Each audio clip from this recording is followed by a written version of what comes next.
কুরবানির গোশত 3 ভাগ নয়, কয় ভাগ করবেন সঠিক সমাধান জানুন।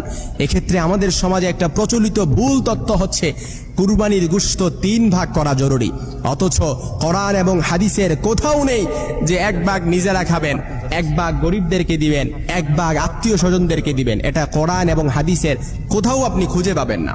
এর সঠিক সমাধান হচ্ছে সূরাতুল হজের মধ্যে আল্লাহ তাআলা খুব সুন্দরভাবে এর সঠিক সমাধান দিয়ে দিয়েছেন 28 এবং 36 নম্বর আয়াতে। ওই জায়গায় আল্লাহ তাআলা বলেছেন কুরবানির গোশত কিভাবে করবেন। প্রথমত আল্লাহ তাআলা বলেছেন কুলু, আগে নিজে খান, তারপর কি করবেন বা ইসুন, হঠাৎ সমস্যায় পতিত হয়ে গেছে ওই ব্যক্তিকে দান করুন, ফকির যারা গরিব তাদেরকে দান করেন, কানে যারা চাইতে আসে তাদেরকে দান করেন, তারপর হচ্ছে কানে যারা আল্লাহর দেয়া রিজিকে সন্তুষ্ট থাকে কিন্তু সামর্থ্য নাই, কুরবানি দিতে পারে না।